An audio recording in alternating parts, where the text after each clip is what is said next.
Nzamba pambola bino tozo continuer na ba conséquences na biso ndenge touta koloba. Pona nini bana biso baza ko beba? Pona nini bana baza ko beba? Nalobaki précédemment topé na vidéo na biso ya liboso. Pona bao barataki bozonga na MDGD TV na YouTube et bolanda première partie ya pona nini bana bazo beba.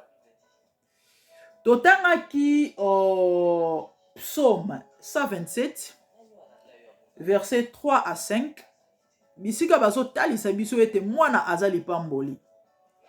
Bibili ezoloba na biso mwana aza récompense o nzamba pesi moto.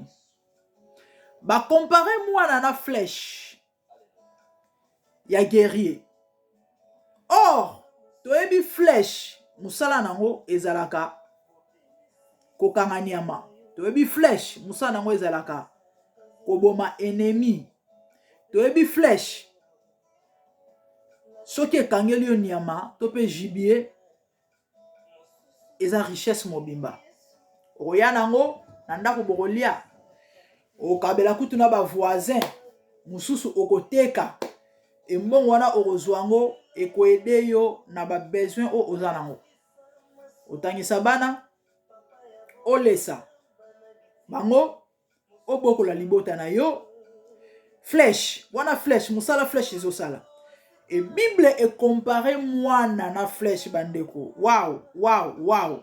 Donc c'est que mwana azelo akosakana na ete. Marapona bandeko babwaka kabana. Yo o olongola zemi. Peut-être à cause de circonstances. Senganzambe bolimbisi. Mwana yo boma, to mwana ozolingo boma, ozoko yoka ngai, oyebite lobi akozala nani.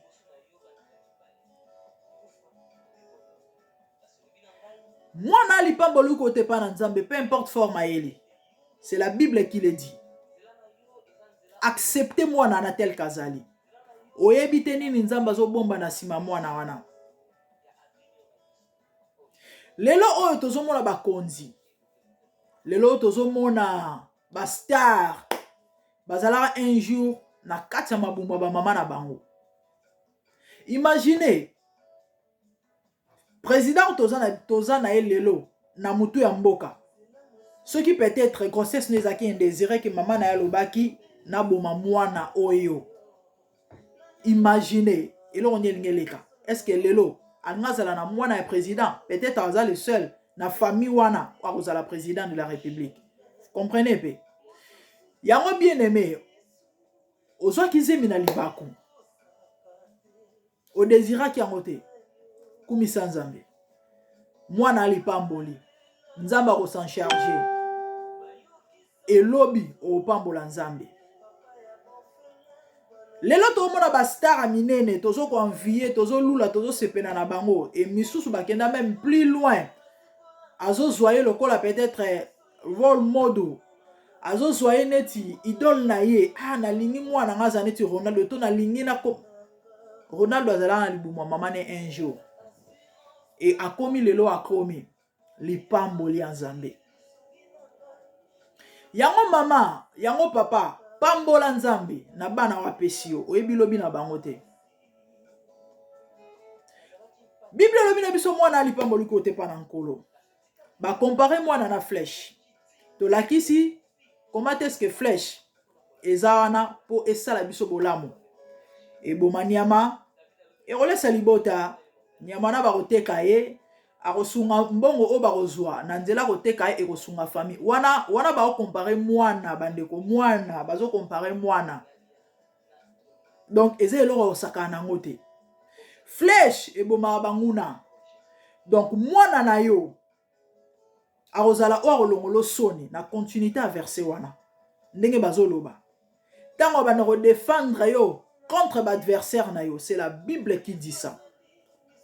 Yango mama sepela, papa sepela. C'est vrai on n'a pas si lelo zonyo comme lelo, mais lobi ro sepela. Wana balakisi biso mwana. Na loba l'autre fois, ozoka mungongo nanga, ozoluka mabota nzamba pambola yo yamba yango na kombo na Yesu parce que bana baza lipamboli ko ute pa na nkolo wana ezaki psaume 127 verset na biso de base de 3 à 5 et verset na biso mususu totangaki bandeko lelo peut-être tozo continuer comme tozo continuer tam mususu tozo temps penza ko tanga ba verset te parce que ngongeza eza biso ebele penza te toyebi comment on appelle ça TV Zangonga so monique 30 minutes oyo eza moke surtout pour na bato ba na biso na babitando mususu na chaîne à YouTube te et bon monique non 30 minutes ya moke maté ya kitoko en tout cas maman to élargir temps to élargir espace numéro ezawana benga contribuer avec tout ce que tu as parce que il faut to futa po bolanda biso bino bolanda biso na la Facebook et DM5 bozolanda biso na bitando mosusu donc on doit payer pour to lekisa ba émission oyo bozo sepela na yango verset mosusu totangaki Ephésiens 6:4 makomi ezoloba lakisa mwana nzela en fait lakisa mwana tope bokola mwana selon Nzambe bokola mwana selon le Seigneur. Pourquoi selon le Seigneur? Parce que il y a l'éducation selon le monde aussi. Oui. Mais tu nuance ben insister balobi selon le Seigneur. Ponani. Simplement parce que kobonga ya mutu ezalaka na nzela ya Nzambe. Tope e dependaka na Nzambe. Sikoyo po o succide. Topo okoma esengeli otamusama selon ba principe ya Nzambango. Tant oza mutu ozoko bokola bana to yo moko ozoko bokwama selon mokili to selon yo to selon éducation oyo omoni keza yango mais en dehors ya Nzambe ekozala moi pasi pona yo parce que toyebi Satan pas zali et mission na ye ezala Jean 10:10 ko dérober ko détruire et puis ko égorger. Bane belé le tozo komona baza ba flèche brisée parce que balakisi biso que moi naza ba comparer moi na flèche brisée eza flèche ou raté objectif au calculer nyama tiens ole ekende eboma nyama et raté et que kotinzete flèche brisée flèche au perdre flèche wana et que maille et que perte et beaucoup d'enfants sont comme ça des flèches brisées et manque d'encadrement et torokoma na ba conséquences parce que lelo eza poto lobela ba conséquences to tchaki ba fondement na biso na ba verset wana Ephésiens 6:4 bokola mwana selon Nzambe et à part yango totangaki proverbe 26 verset 6 ozoloba lakisa mwana nzela o esengeli alanda tango akokola s'en détourner te donc akotika la kana nzela oyo lakisi soki eza ya malamu akotika la soki eza ya malamu te akotika la parce que eza nzela oyo lakisi c'est ça en fait un enfant mwana s'adaptaka na oyo azomona na oyo akuti na obo lakisi na obo pesi mwana obo pesa affection te aozape na affection opesa te mwana obo lakisi te koma babanga ba respecter mikolo ako respecter mukolo te e akokola akotika la ndengwana mwana oyo olakisi ete nini esengeli asala pona likambo songolo pakala akosala kaka oyo ayebi donc en fait ce verset veut simplement dire eloko oyo kolakisa mwana yango nde ya akosala ya malamu to ya mabe verset mususu ya suka o totangaki na proverbe toujours 23 de 13 à 14 o bazoloba fimbu kopimela ngo mwana te koboyela ngo mwana te soko beti akufa te mais ezake ozo délivrer âme na na séjour des morts. Ici il s'agit simplement de l'éducation. Soki o éduquer mwana te to soki o éduquer mwana malamu te mwana soko kene malembe na kufa eza bible mutelobi siko tango yo ko éduquer ye o ko épargner âme na ye et yango na lobaki équilibre na bonzambe na conscience ya bomoto. Parce que le bonzambe, c'est plus le spirituel. Et bomoto ezali éducation. O esengeli moboti apesa mwana na ye. Po mwana wana lobi azala moto, azala malamu. Et na lobaki boye la fois passée, avant to kota na ba conséquences, soki o éduquer mwana ka selon la Bible, to pe olakisi nzela nzambe, olakisi ko yemba na église, olakisi ko beta drum, olakisi ko te ya eza malamu. Mais soki o pesi éducation te na ndako, comment est-ce que esengeli à vivre et na société et consort et aux alapasi parce que et ça na mambo belé, c'est vrai, église eza peu place à rattrapage et éducation, mais croyez-moi ezalaka suffisante et na mambo belé na église ba pasteur ba oza limité ba osala ngote, il faut yo na ndako sala ngo na église pasteur a ozwa fimbute afukamisi mwana yo abetie po mwana asalaki mabe akoyebisa ye mwana kosala asu boye te wana soki eza responsabilité na yo moboti, il faut yo nde osala yango. De même na lobaki soki po éduquer mwana rigueur ou manifester kogangela era wala le koki eza pe bien, mais soki ozangisi nzambe ekozala pasi parce que il s'agit du spirituel na bomoto oza mutu wa limité obunda bitumba molimo te mama nzoto oko intervenir, mais tant molimo a révolte ekotelema na vie ya mwana yo to ya rébellion, yo muto finga ba pasteur, yo muto finga ba église, yo kanta na église bat bagena kolekisa ngonga kosambelo yebite pona yo éducation yo zwa parce que babokola yo bien yango nde eza suffisant pona mwana mama de trompe-toi. Yana batu ba édika bana koleka yo mais ba olela lelo yo kanga malamu mama eza toli kati na bonzambe. Donc ce qui veut dire c'est important pona yo zolandanga ta muso sambela te to ta mususu oyebi nzambe te. Et c'est le moment ya kondimela yesu lokola mokonzi pe mobikisi parce que Seigneur veut simplement dire maître. Et lorsque l'on dit qu'on instruire moi selon le Seigneur, selon Yesu, selon Nzambe, selon makomi, et tant yo yebiete ozala pas sur la ksa moi nzela selon Nzambe. Oza bien éduqué, oui. On a ba rigueur, oui. Oyebi comment est-ce qu'on corriger moi na oui, c'est bon bien. Mais ce qui Nzamba zate, crois-moi, tu auras des problèmes sérieux demain. C'est vrai, ça, la batouba réussit ça. Sans toutefois qu'il y ait d'église. Toko sambela malonga comme tel. Ah, azongolu. Mais kokanisate peut-être, ya yope au simba. Parce que, ebele ba olela lelo. A edika yi mwana ye. Moboti mwa linga mwana bebate. Mais lelo o atie maboko na muto amituna. Nini nga na sali. To nini na sala ite po mwana wa bonga. De même dans l'obaki, yo poso mi maman na église. Eza suffisante. Assumer ba responsabilité à moboti. Po mwana wana lobi azala malamu. Bande koto lobela ba conséquences. Ya kozanga koboko la mwana selon Nzambe. Et ya kozanga ko éduquer mwana comme il se doit. Il faut équilibrer. Il y a nyonso mibale. Ozala pasteur.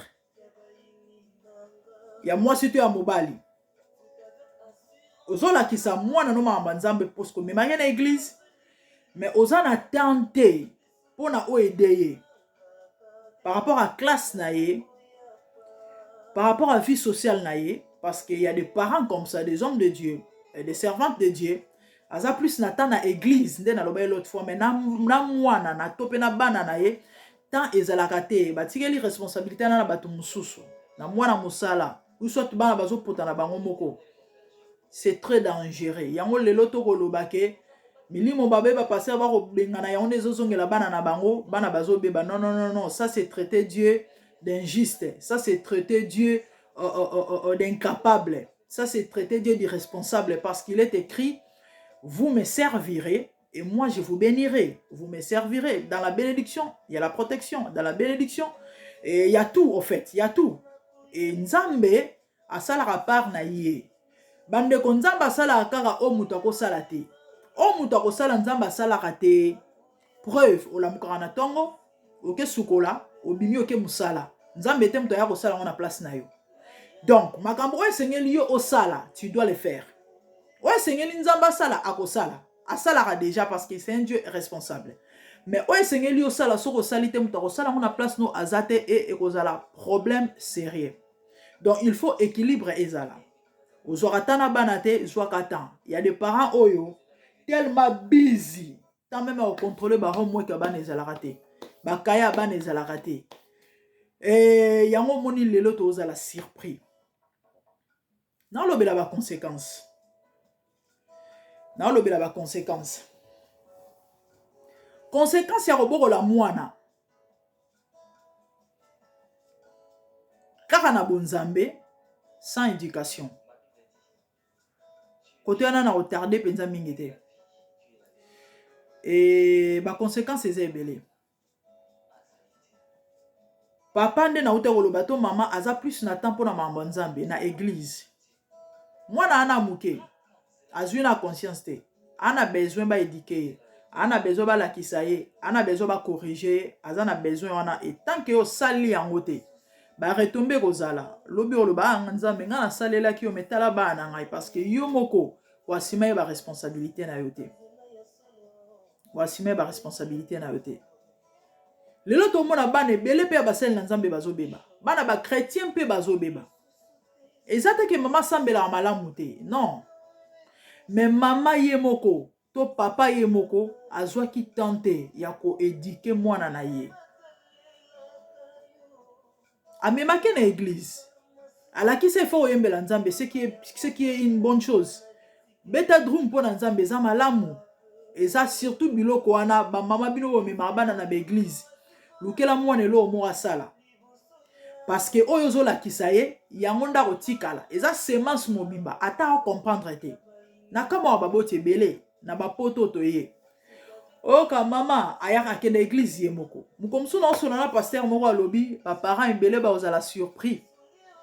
Ba ozala surpris na mukola suka ya okende a okota lola me mwana okota lifelo. Mobata ke na église ye moko. Mwana atiki na ndako.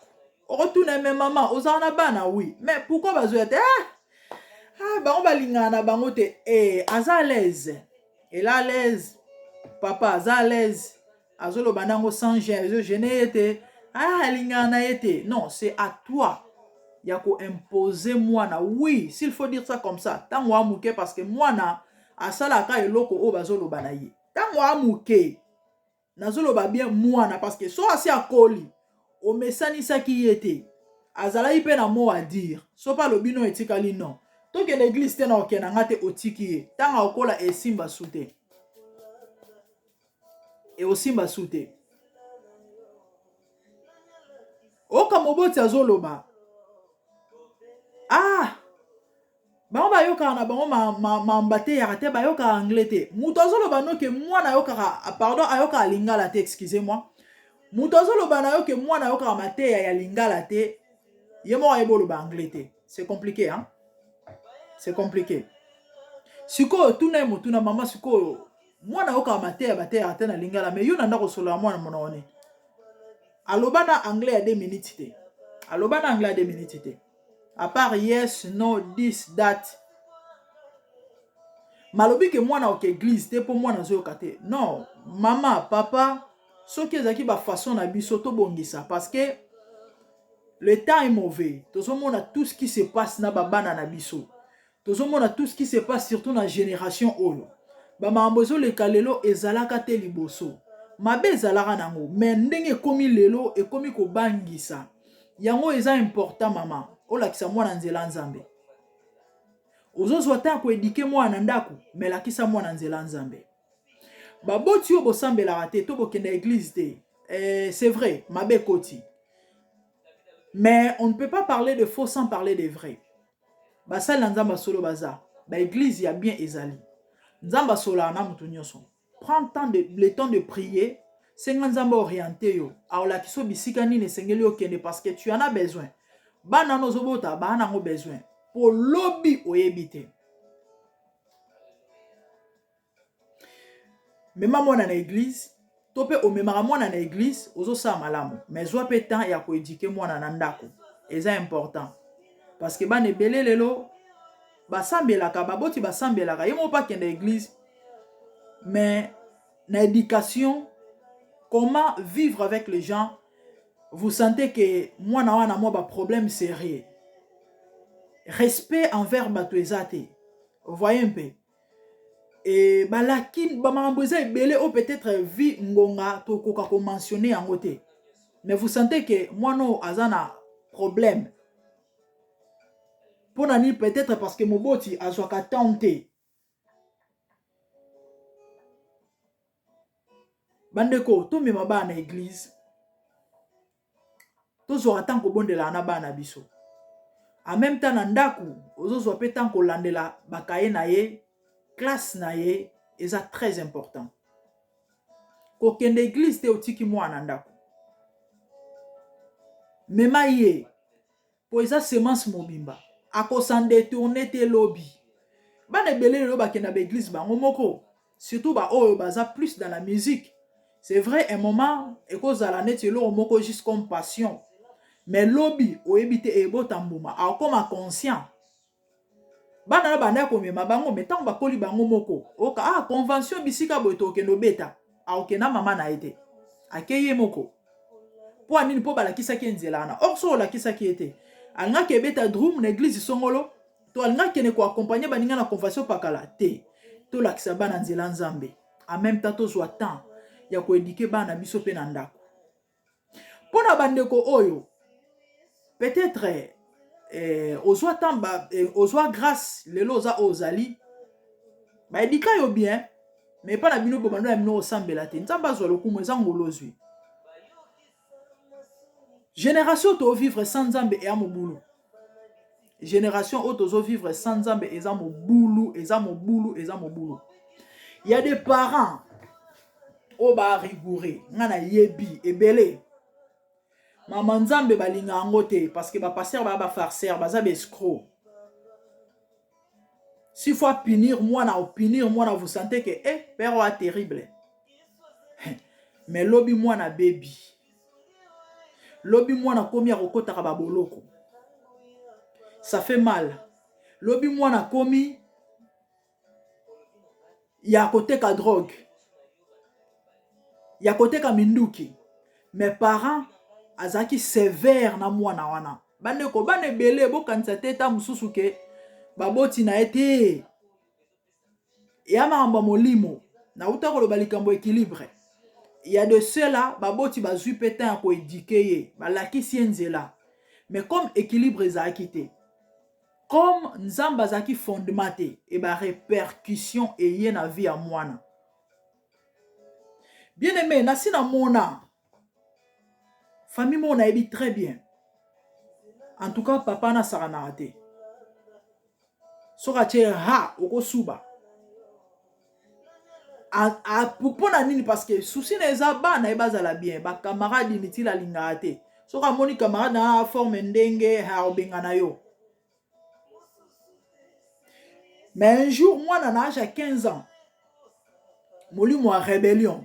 Bandeko, molimo a okaka langage a molimo. O salelo te, oko salelo côté. Ata oza maître nani. Sentir soki noir, soki rouge, soki 10e dan, na ebite soki ezalaka. O bundana be esprit te. Tata wazalaka sévère. O azaki a edika mwana e. Ménage à 15 ans. Mwana longole lamba. Aibisi papo lekisi. Na o beta o lelo. Azana la makasa o beta tatango te. Mais molimo a rébellion. Et s'est manifesté. Et papa kokate. A kokate. Bandeko mwano yo boti. A longole le lamba lobi a beta yo. Mais attendez. Équilibre. Molimo yo kaka langage esprit. Tant que vous êtes au gang de la moana. ya koéduquer mwana. En même temps, ozo mema mwana na église. En même temps, ozo fléchir mabolongo na se, ozo lelela nzambe. Bisika oyo okoka te, nzamba okoka, et nzamba va défendre mwana. Bien aimé, il y a des témoignages, beaucoup de témoignages, faute du temps, tant que expliquer, toto lobelango ezate. Oyo nzamba intervenant, parce que baboti bakoki te basuki. Pourquoi? Parce que baboti wana baebaki nzambe. Mama tu au son de ma voix, eza trop tardé. Nabi ke olanda ta musozo lela. Nabi ke ozolanda ta mususu wana pasi na motema, osala ki onyoso kwa kosala. Po mwana bonga, mais mwana baby. Ta musu na mito ozolanda ngai mwana na prison. C'est pas trop tard. Pa musa ma misunza bazali. C'est possible de recommencer avec le Seigneur. Ma commune zoloba pour tous qui vivent, il y a de l'espérance. Kolembate. Lelo yo kimbela. Zongela nzela nzambe. Lelo yo kimbela. Luke église malama oke sambela. Bondela rapona mwana wana. Nzamba capable de transformer. N'avez pas na nzambe trop tard et raté. Peu importe âge a commis nango. Ebele ba se rattrapa. Ebele nga na yebi. Et comme il a un moment moko alobi non. Oh ya normalité. Après tout, on a continué boti wapi. Atiki drogue, atiki côté kaminduki, abino na son à collège, à sali formation, à luki musalanga na yebi, on peut pas citer de nom, bazali. C'est possible. Bondela, nzamba capable. Bandeko, faute de temps, to reçoit pendata ko expliquer nyon sauté nazo katanda mundamo, mais néanmoins to zo idée ya maramunini na oloba. Na bandeko loba, kozala strict, kozala rigoureux, kozala coriace, kozala tout ce que nous connaissons. Car pour Lukabana baza malamu eza bien, mais ce qui nzamba zate, croyez-moi, et osa pasi. Ba pareil belé ba surpris lelo. Asala nyonso pour mwana akoma azala mutulobi. Mais malheureusement est simbité. Malheureusement oya loni ezama pardon oya zobuka et amara mususu. Tu as besoin de Jésus. Et ça, ba musu nzamba permetaka. Ka po yo ozonga na makolo na ye. Ou soit ka po yo oya kati na ye. Comment on fin du monde te? Lukanzambe. Son dimela yesu te. Benga to yambiso yesu. To orienter une église sengelo sambela. Et nzamba o visiter libota na yo. Mambo changer. Na banda koloba na ebandeli na sotaki que y a pas mal de ces choses. O biso ba parent au salaka. Et rattrapaka lobby, biso lobby, sans toutefois to eba keto banda ko sala mabe. Na ebi ke ne bandeli tant na banda ko loba, na lobi ko bonga ya mwana. Ezala maboko baboti. Ta musu mutu mo lobi mais nga na sala nyoso mwana bonga te. Bande ko ya de ces choses là to sala biso baboti. To eba ate ke zala mabe. C'est pourquoi il faut être très vigilant et il faut faire très attention. Ba parents mingi to confondaka liberté na libertinage. Et ça deux choses différentes. Liberté, et ça bien, c'est ça même la volonté de Dieu parce que la Bible dit que c'est pour la liberté que Christ nous a franchi. Balobi, mais ne faites pas de cette liberté un précepte de vivre selon la chair. On est commis libertinage, on se permet de tout. Il y a de ces choses-là, biso ba parents. To salara. To quand ils sont normal mais ils sont bien té. Koti que la moine espace ya munene très dangereux. Très dangereux. Âge ya puberté et la âge bandeko ya curiosité.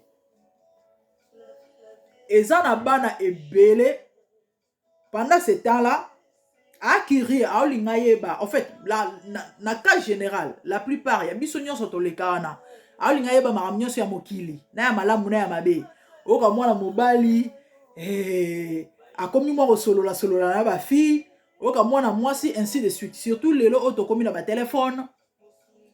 Parents sala très attention na espace ozoko pesa mwana.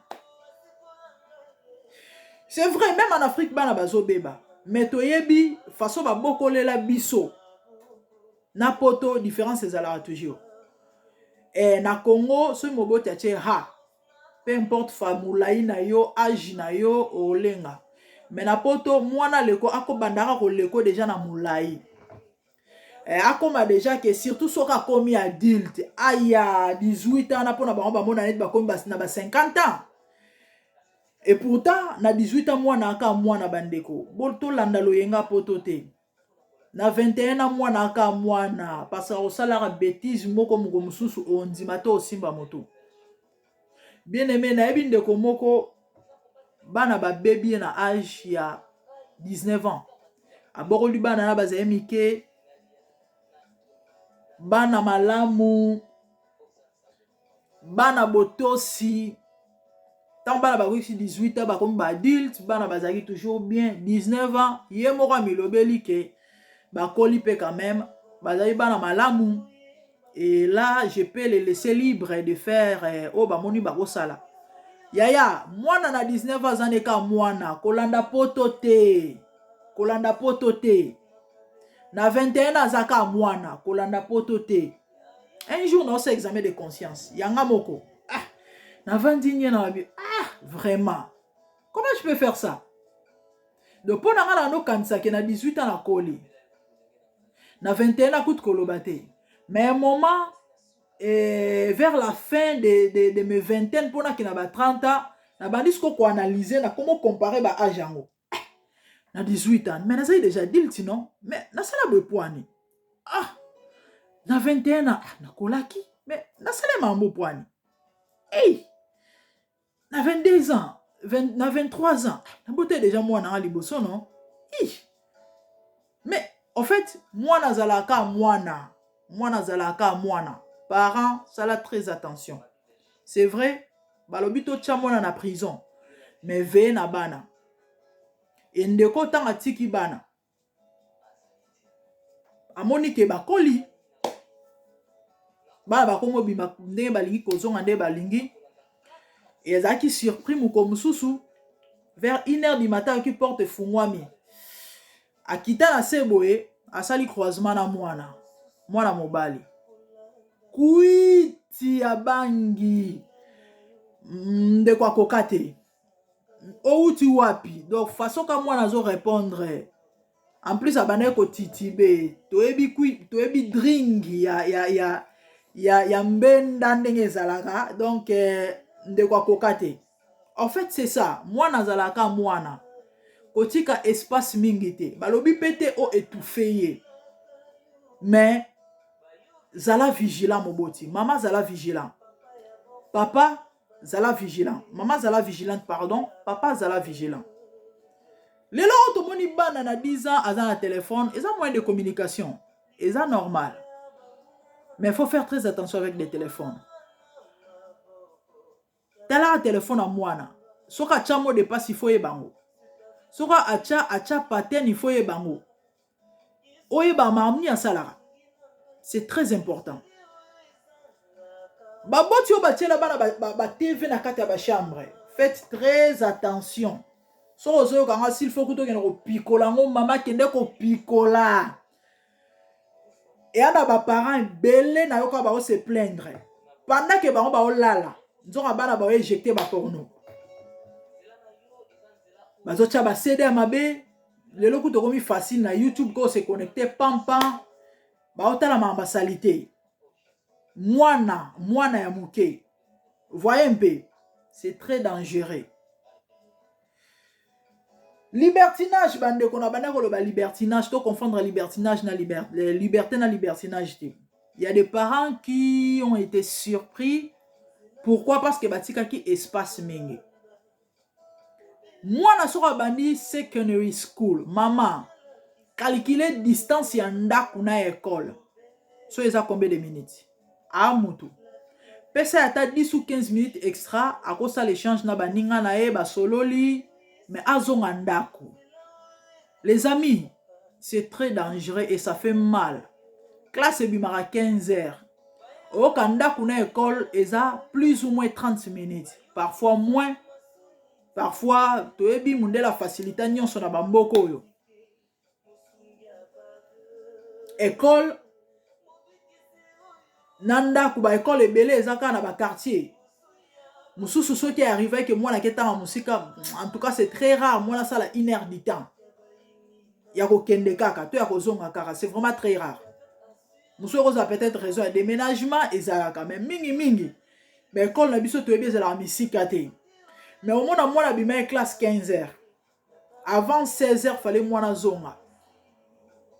Azan activité te loroté. Mais moi na za ko bimanda ko bande ko 18h 19h. C'est très dangereux. C'est très dangereux baboti, tout ça là très attention. Le premières impressions reste. Déjà na bandeli.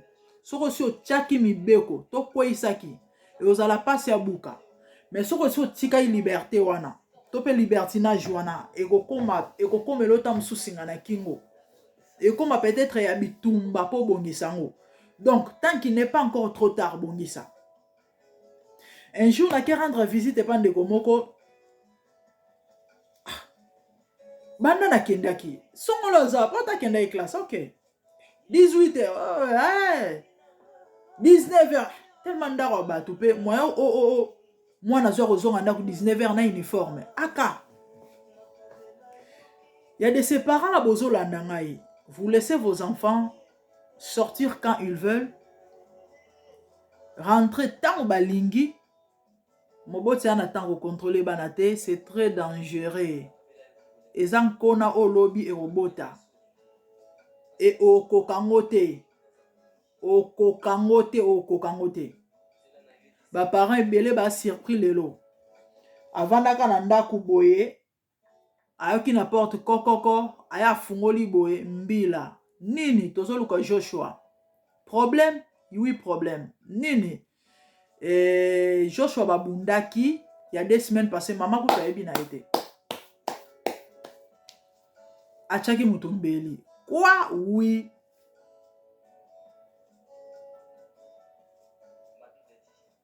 Et à la maman, on a East London. Plus ou moins, je sais pas, 10 ans passés. Plus ou moins 10 ans passés. Maman na azaki surpris. Mukomususu, police et nandako. Bayako sa investigation. Moi, nanaya Ajinin, s'il vous plaît, 13 ans. Moi, nana banobomba munduki nandako. Et likamba okama bakuti munduki wana wapi. Na kati ya cuisine, oh mama lambelaka. Mama eba ateke munduki eza na cuisine. Moi, na 13 ans, s'il vous plaît. Il y a de ces parents là. Bana batambola na bambeli, mais maman a évité. Papa a évité. Que moi, nanaya tambola na mbeli. Surtout, ba beta ba couper décalé. Oka démarche changer. A okende on dirait char de combat. Ke ba azana eloko. Sko tambola bongo poso et tout est tam soarozoka. Bandeko. Lelo tozo mona. Si j'ai abisso ezaki pourquoi bana ba obeba? Irresponsabilité à baboti. Oui. 80 à 90% irresponsabilité à baboti. Divorce et anakati, manque d'éducation, libertinage. Bien aimé, nazolo bangote parce que naza meilleur parent. Non, loin de là. Nana bana nana bazana mike. Peut-être ta mususu oroloba mabe. To kanisa mabe te. To epoto pesa conseil. To epoto solola. To epoto sungana. Maman, papa. Aussi au mwana chinois ko yenga libanda na en groupe na ba âge na ba air tardif te o constater zara bana batu mwindo o mituna te po anine. Chaque mois bana bakufa na mbeli.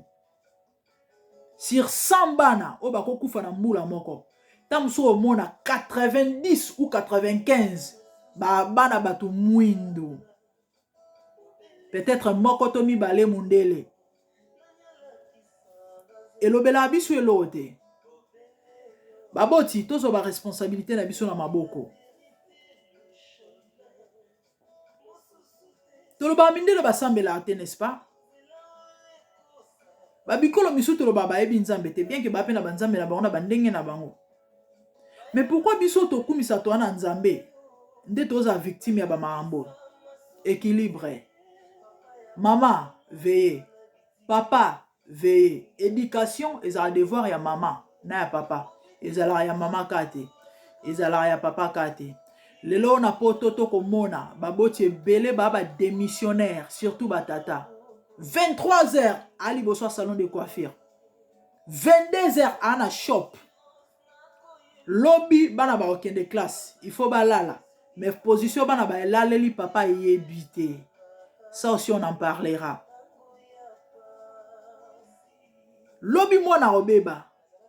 Bokomo kanga bandoki na famille. Mais obosa na yeke ezaki irresponsabilité na yo. Ata mukolo moko kendana ata réunion bana te. Oyeba mwana o travailler ndeni na classe. Oyeba bisika nini esengeli o assister étant parent. Surtout mingi ba papa. Parce que na poto bana bazalaka ya ba maman hein. La plupart ba papa o basala rango. C'est bien. Félicitations. Et nzamba pambola bino. Mais mingi ezalaka ba singumada. Et ezala facilité. Parce que ezali tâche. Il y a deux personnes. Il faut ba kabola. Et mutu moko nde asala musala batumi bala ezala facilité.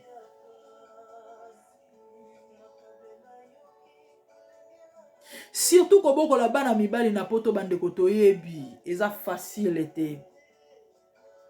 Papa bozana ndaku mona mama bo kabwana te batu bayebi ke bozala ensemble bovana ndaku moko fait un effort sunga ndeko sunga muninga bana na baba na yo lobi ba okoma batu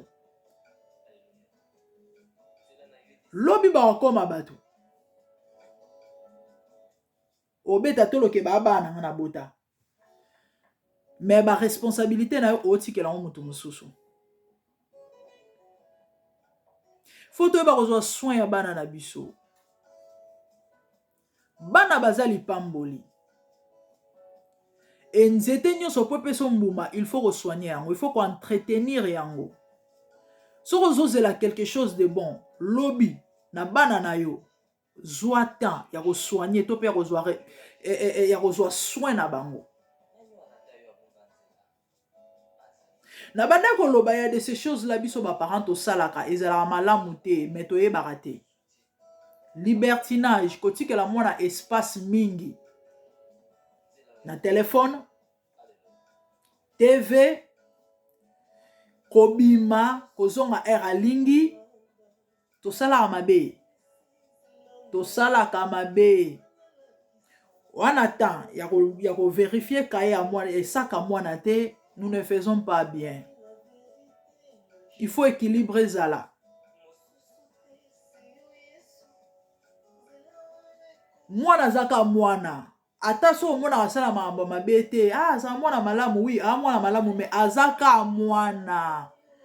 Na classe okenda akutana ba camarade. Na classe azokende akutana na ba master.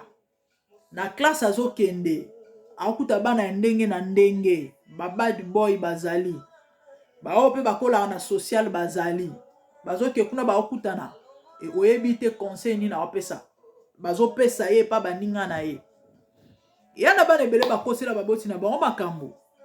Pourquoi? Parce que camarade na ye azala na social et toyebi na social ezala libertinage. Et tant moi ça beteli muninga lisolo mwana na monike e ba okanganga ko ba okanganga ba santé. Et bana mabe mingi bakosa ba makambo surtout bana ya bandeko baboko la kaeta mususu parce que mwana na omoko ato betie eza mwa pasi ake funda akoselo makambo ke ya banyoko la ngai mama wana kutu tata wana kutu e lobi mwana na ba botolier ake ba ke rocha so yope lobi via mwana baby bana biso bakuta na ba camarade ndenge na ndenge.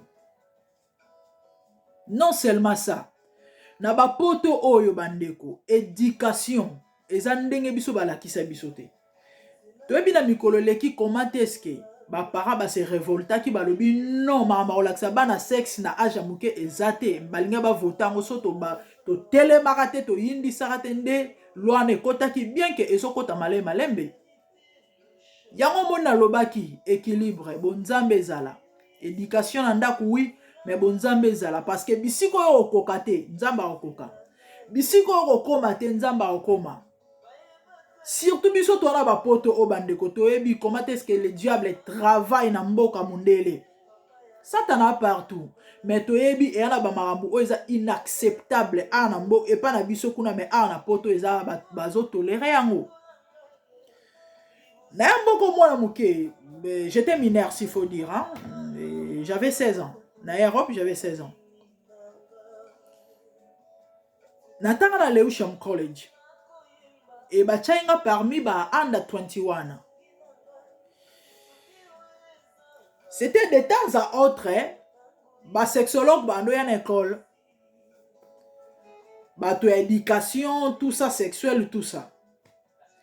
Et na under 21 tozalaki, tozali ba élève belé hein. Tozali ba élève belé parce que ça under 21 bana ba 17 ans, il y a 16 ans, il y a 18 ans bazali. Nakamwa bandeko elekelanga wana mko aliboso parce que to après to remesa nango bandeko poto baba passa plus temps à école to ebi yango ok tonga ozonga pokwa kuna bazo oteya ye na ndaku makambu oyo yo ozolakisa mwana te kuna baolakisa yango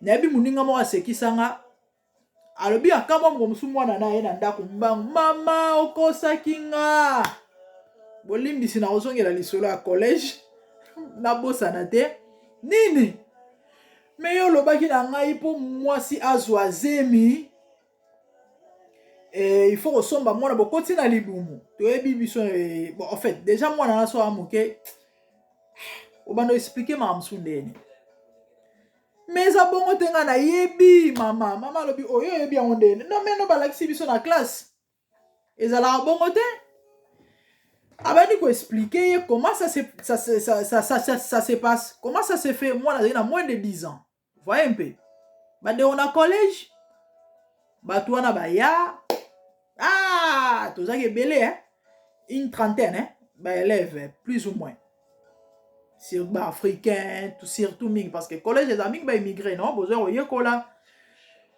langue et ça li que oh nazali surprise na moni ba bimisi ba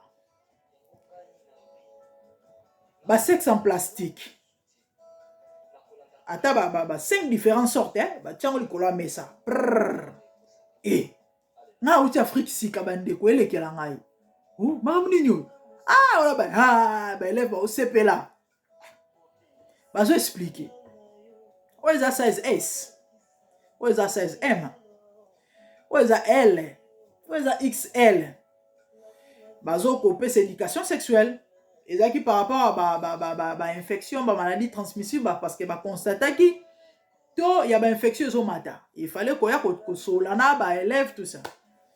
Il faut se protéger, il faut faire très attention, malade des alliés. Et na souka ya mateya ba bimisa kala ba préservatif. Biso ngana fandika total. Que avant na na okabela démonstration. Ba obenga yo aleka, mais c'était volontairement, on a obligé. Allez, fungola. Okamso akasi na minu. Bakata préservatif na minute. Ozo kisango, faut kata na loboko. Ok, tiens. Allez, latissa, bandeko na école. C'est ça, ce qui se passe ici. Well done, babetele maboko, latisi bien, félicitations. Et na souka lango bazui liboka ba préservatif yo. How many you want? 10, 12, take mam. A moi na zo koti na sac. Bana ba 17 ans, 18 ans, 19 ans, 16 ans. Nafandika na otalele kelangai. C'est ça l'Europe. Mboko toye. Sikoyo. N'école moi na okene ba wala kse maambwana. Nandaku ozorata ko solana mwana te. Parce que un moment okanga mwana te ya, amukoye okoyi peut-être ko manipuler ndena lobaki ko imposer ta muso eloko mais so akoli e koma na moment moko amuto. Ana nzoto, ana maina makila et ko réagir. Parce que les anzoto, il n'y a pas de prière à faire pour ça. Les anzoto, nous avons ça en bongo. Alors, on a mobile. Siko maman, papa yo sola na moi nate. Moi là, on sait n'importe quoi. Moi là, on sait n'importe quoi. faut attendre que solana bana. Nous devons savoir prendre soin ya bana na biso. Koyeba kozwa soin ya bana. Moko ya ba raison, ya ba to ya ba crime. Eza kozanga koyeba kozwa soin ya bana. Oka mwana mususu. Ata argent de poche maman pesa kete ya. Papa pesa ka ete mais papa salaka. Mwana wana bafuta ke mbongo Tia koksa 18 ans wana. Bakati mbongo po peut-être lobi ake asala musala.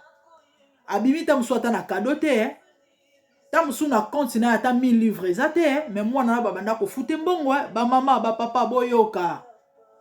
Mais mama zaika makasi na makelemba 5 10 asombi terrain na Congo azotonga na mbongo mwana wana et lobi à venir à mwana wana. Pokemani mwana zwakate. Vous croyez quoi? Mwana osani. Amona baninga libanda. Kecha sika ya bien ya Nike. Kecha nouveau modèle bimisika. Tamsu mama ke na osomba na second hand. Oui, toza na poto ya biloko to monaka. Bien aimé, moi j'ai déjà vu. Moi j'ai déjà vu baboti ba okende fête. C'était prévu ba ke famille mobimba. Mais moi ba mema bana ezala kite. Pourquoi? Parce que bana bazaki na bilamba malamu ya kolata te. Mais bana babotami na poto. Bafuta bana mbongo. Ba parents, nous ne faisons pas bien. Apo kolobake moboti ni alinga mwana beba. Ozo ata ko éduquer mwana. Ozo ata ko soin ya mwana te mama. Mutoko kazate. Même moi qui te parle na parfaité. Tozana, tozo ko apprendre. Tozana. Et il y a aussi des choses qui se passent tout autour de nous, peut-être dans nos maisons aussi. Et tozo bunda. Poto eba aussi remontango. Vous voyez un peu. Moi, l'argent de poche choper ça moi na te. Mais l'obi a mona baninga bazo ko zoa facilement au baran au besoin. Vous croyez à moi na osani? OK, bana ba shop. Lelo ba oboma pour na père à ketch. Yo so mona mwana mundele to mwana chinois akeko stable mutu pour abotole manto. Sony. Akeko stable mutu pour abotole ketch. Sony. Akeko stable mutu po botole manto Sony. Mingi soto landeli bo mona ke bana ana bazalaki peut-être choyé. Bazaki gâté. Gâté peut-être c'est trop dire. Mais loko azaki nango posa azwa ki angote. To azwa ki on a facilité te. Mais pourtant maman azaki pe na possibilité au sombelango. Ça coûte combien? Mundela azobate. Tanga ofuto mbongo mwana a calculer. Aibi ke mwana ozana posa Nike. Aibi ke mwana ozana posa PlayStation. Aibi ke mwana ozana posa eloko songolo pakala. Batinde la biso ba application form. En fait, à partir de la maternité sur roboti mwana to yebi non. Ba pesa biso ba paquet ba bonti na kati ezana ba application form ya ba saving abana e bana na minimum à 10 livres. Sur le mocha 50 yom to yeba. Bénéfice que 10 livres. Pour moi nana tanga ko que 18 ans. Azala quand même na quelque chose à abandonner dans nos vies. Combien to salarango? So ko salarango c'est bien. Apprenons ya rezo soin ya bana na biso. Pour lobby moi nana envier loko muninga te. Akende ko cha mutu mbeli. Ka po nini po alula ki ketcha muninga. Ça coûte combien? Lelo bako boma likolo ba scooter, electric scooter. Moi nazali na posa combien? Ah, it's too expensive. Akeko cha mutu mbeli po abotola ye. Voyez un peu. Moi na obima libanda okende classe akuta na ba master. Oyo ya bien te. Mama yo yebite. Ozala surpris lobi na ndako. Papa ozala surpris lobi. Et comme passi. Parce que tant ozaki facile. Oyo sengela bosala kite. Tozo soin ba na biso. Il y a de ces enfants, balata aka second hand. Il y a de ces enfants, alata aka primac. Eh bilamba ya mabete, il m'arrive na kota primac, na sombele pe moi na nge loko. Mais toi pe la possibilité à repérer le meilleur. Et là moro is a better than that. Tu as bamboka ba opportunité. Na Congo ba futa mwana. Te. Mais ba bosi ba bunda n'est-ce pas? Po ba et batangisa bana. Po bana bazala bien. Siko point nini te. Aku tozu ba facilité wana. To sala ngo pona bana biso. tozwa tant kosola na bana ya kosololaka na bana. Il y a un moment où quand on a des sentiments, mais néanmoins solo la na ye, étant maman, étant papa, aeba nini ya malamu nini ya mabe, aeba nini ko sala te. Moi na ko imposer yo te maman, moi na ko imposer yo te papa, et loko ya lingi ya ngonde non, wa moboti, wana droit, wana moli kolo na ye.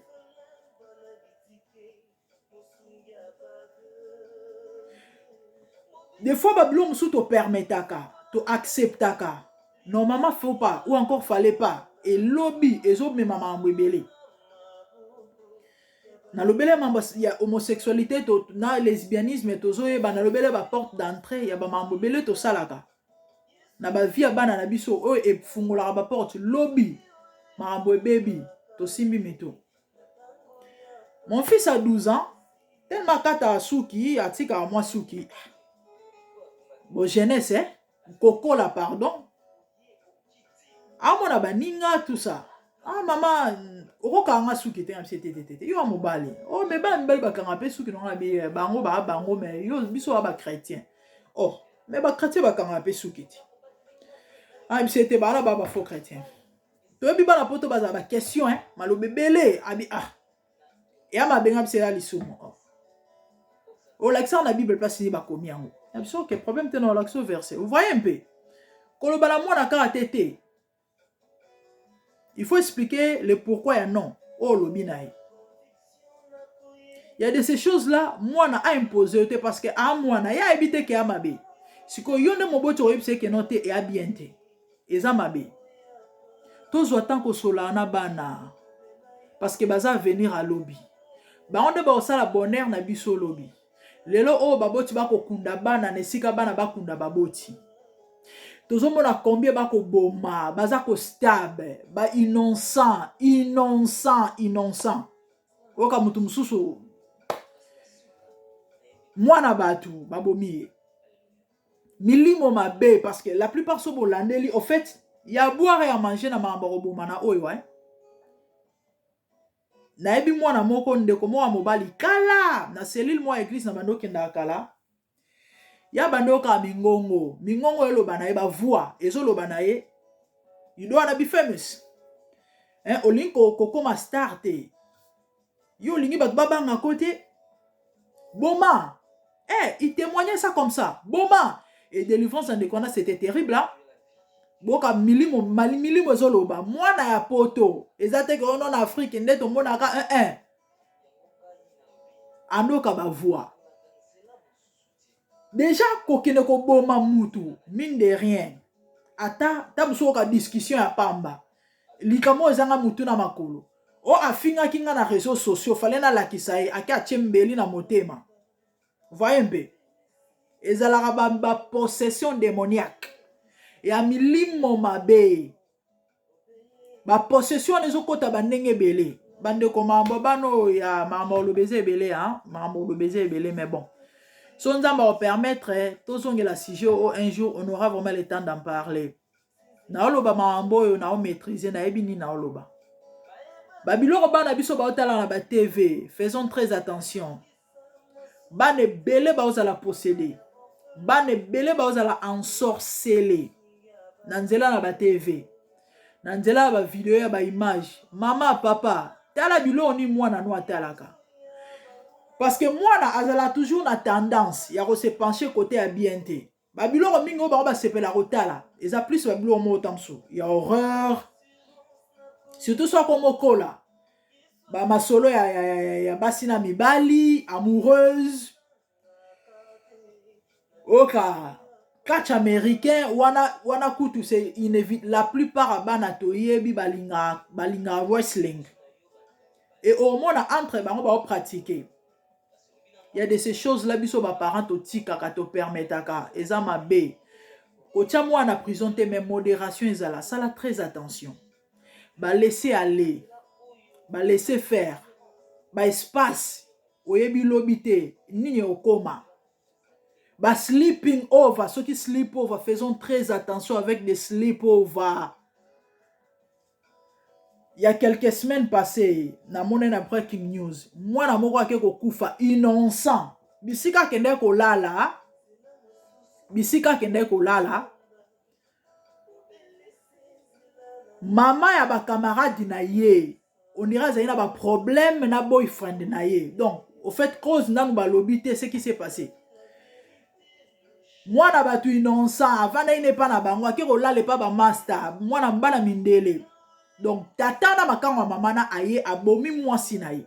Abomi bana ne mibale, abomi na mwana batu innocent. Pas sleepover, faisons très attention. Ndako zo ngeno kotika mwana lala, oyebite. Ba réalité spirituelle ni neza kuna. Ah, makopa to mesana muninga na nga famille et ama bete. Mais to veiller na bana na biso, bana baza vulnérable. Mukomsu na yoki témoignage ya papa mo bana ko se plaindre na comportement à moi si na ye. Bana mo ba ko sleep over. Le lendemain, maman avant de solo na master na na salon so na cuisine bazo sa ba misala na bango bazo contrôler bana te. Papa uti musala aye na ndako akoti na chambre ya bana. Bizarrement ake okuta mwana na ya mwasi ya moins de 10 ans s'il vous plaît. Na mwana ya camarade ya mwasi na ye. Ba osala mambo ya papa na mama. Balongoli bilamba. Allez-y comprendre. Les parents veillent sur les enfants. Faisons très attention. Faisons très attention. Bana baza précieux. Bana onzamba pesio lobby a retourna yo parce que oza gérant. A pesio bango po yonde o gérer bango obokola bango lolenge sengeli. Ko beba to ko bonga bana nezo dépendre na yo. Mabeso ke komi lobi nzamba retourno qu'as-tu fait? Ta yango yo ngonga yango obongisa yaya. Ngonga yango obongisa. Ngonga yango obongisa avant qu'il ne soit tard. Sonzamba sungi prochainement peut-être torolobela plus parce que mama olobeza ebele ozo concerné banana biso. Ezalaki toli kati na bonzambe nkolo apambola yo ozaki touché. Ozana besoin conseil. Et ozana poso sola nanga numéro ezana. Oza maman, oza papa, ozo lela. Vie à moi des bébés. Il n'est encore trop tard. Il n'est pas encore trop tard. Nzamba capable de restaurer. Père osala bolambo na libota na yo. A pa musa pinzoli. Tous autant opé sa bana conseil. Ya ko éduquer bana selon le Seigneur. Dit la Bible. Polobi babe bate. Bisiko okoka te nzamba okoka. Bisiko okoma te nzamba okoka. Mais siko il faut yonde o engager nzambe. Ce qui engagé nzambe ta osa elote. Osa elote. Nzamba pambola bino, abonnez-vous sur MDGD TV, Mafuta Yasika. MDGD TV, Mafuta Yasika. Ezalaki toli Katina Bonzambe avec Mère Dorcas la grande dame. Quant à moi, na omona bino prochainement na numéro Yasika. Nzamba pambola bino na yebi ke bo sepelaki. Abonnez-vous, partagez et resunga ndeko moko et resunga ndeko mususu et ozala kanala lipamboli nzamba osepela. Et na lingi bino mingi tokutani mbala sika na prochain numéro na lobaki bo osepela parce que makambo eza ebele et to solola nyonso. Que le Seigneur vous bénisse. Je vous aime tant. À plus. Merci.